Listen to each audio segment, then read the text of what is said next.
Hi hello నమస్తే welcome to Mann kitchen. సమ్మర్లో ఒంటికి చలవ చేసే పెసరపప్పు చారుని ఎలా తయారు చేసుకోవాలో చూద్దాం. ఒకసారి ఇలా ట్రై చేసి చూడండి. పెసరపప్పు చారు చాలా కమ్మగా ఉంటుంది. ఇక ఆలస్యం చేయకుండా వీడియోలోకి వెళ్ళి ఎలా తయారు చేసుకోవాలో చూద్దాం.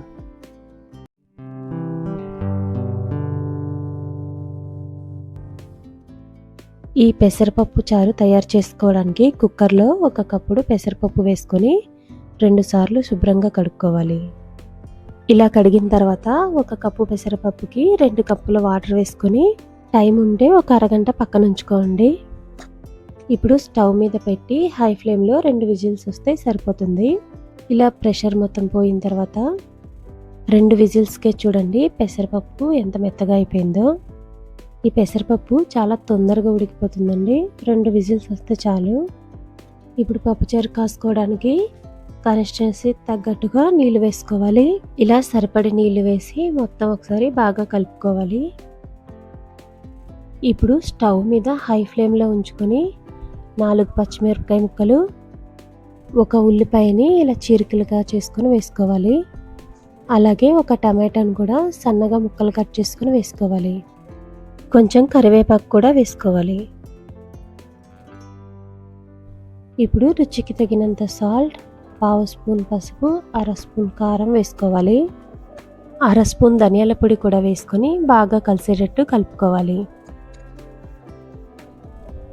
ఇలా హై ఫ్లేమ్లో ఉంచుకొని 2 పొంగులు రానివ్వాలి. తర్వాత సిమ్లో ఉంచుకొని ఒక 10 నుంచి 15 నిమిషాలు బాగా మరగనివ్వాలి. ఈ పెసరపప్పు చారు మరీ చిక్కగా ఉందనుకుంటే కొంచెం వాటర్ వేసుకొని ఇంకో 15 నిమిషాలు సిమ్లో మరిగించుకోవాలి. ఇలా మరిగిన తర్వాత తాలింపు వేసుకుందాం. స్టవ్ మీద ఒక ప్యాన్ పెట్టుకొని 1 టేబుల్ స్పూన్ ఆయిల్ వేసుకోవాలి. ఆయిల్ వేడైన తర్వాత వెల్లుల్లి రేఖలు 4, ఎండుమిరపకాయ ముక్కలు 4, 1/2 స్పూన్ జీలకర్ర, 1/2 స్పూన్ ఆవాలు, కొంచెం కరివేపాకు వేసుకొని వేయించుకోవాలి. ఒక చిటికెడు ఇంగువ వేసుకొని 1/2 నిమిషం పాటు తాలింపును వేయించుకోవాలి. ఇలా తాలింపు వేగిన తర్వాత పెసరపప్పులో వేసుకొని బాగా కలిసేటట్టు కలుపుకోవాలి. కొంచెం కొత్తిమీర కూడా వేసుకొని కలిపేసుకోవాలి. ఈ పెసరపప్పు చారు చేసుకోవడానికి ఎక్కువ టైం పట్టదండి. చాలా తొందరగా చేసేసుకోవచ్చు. మనం ఇందులో పులుపు కోసం చింతపండు వేయలేదు కాబట్టి చివర్లో ఇలా 1 నిమ్మకాయ రసాన్ని పిండుకోవాలి. చింతపండు కన్నా ఈ పెసరపప్పుకి నిమ్మరసం బాగుంటుందండి. ఇలా ఒకసారి అంతా కలిసేటట్టు కలిపేసుకోవాలి.